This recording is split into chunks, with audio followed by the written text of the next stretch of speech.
Patrick Jagou, Sentier d'auteur, la Jagou d'émission littéraire, produite en partenariat avec la Société des auteurs savoyards.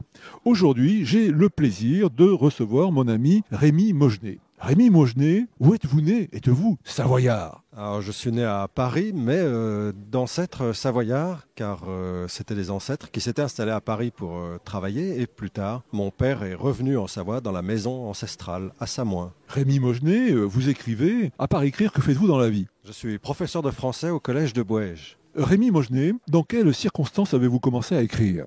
J'avais 17 ans et j'avais toujours beaucoup dessiné et pas mal écrit. Et j'ai eu une sorte de crise, un gros passage à vide. Et il m'a semblé, en écoutant de la musique, en lisant des livres, qu'il y avait une sorte de monde dans lequel l'intériorité humaine pouvait trouver un appui.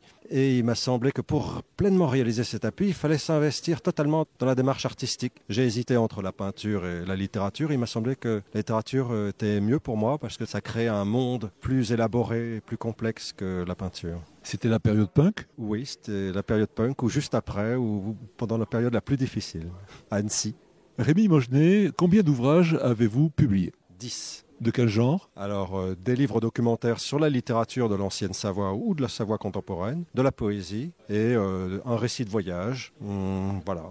Aujourd'hui, de quel ouvrage souhaitez-vous nous parler? Eh bien, de mon premier gros ouvrage sur la Savoie et sur la littérature savoyarde, qui est Porte de la Savoie occulte. Alors, c'est pas tellement un livre sur la sorcellerie ou sur la franc-maçonnerie, mais un livre sur l'espèce de mythologie qui avait été créée par les anciens auteurs savoyards à partir de symboles dynastiques, religieux ou de traditions folkloriques, ou même simplement de l'amour du paysage, donc le paysage lui-même devenant symbole. À partir de toute cette imagerie symbolique, ils ont créé un univers qui donnait une profondeur au paysage et au pays, et j'ai voulu l'appeler occulte parce que c'est un univers spirituel finalement, qui s'ajoute, qui se superpose à l'univers physique, et qui est très mal connu, essentiellement présent dans le romantisme savoyard, chez des auteurs assez oubliés, mais que j'ai découvert grâce à la bibliothèque de mon grand-père qui contenait beaucoup ces auteurs, et j'ai été très admiratif de leurs œuvres, et je me suis demandé pourquoi personne ne les connaissait. Je me suis donc lancé dans des recherches, dans des lectures, et en 2004, j'ai voulu sortir un livre qui, pour moi, était un moyen de révéler l'existence de cette littérature et de cette mythologie savoyarde.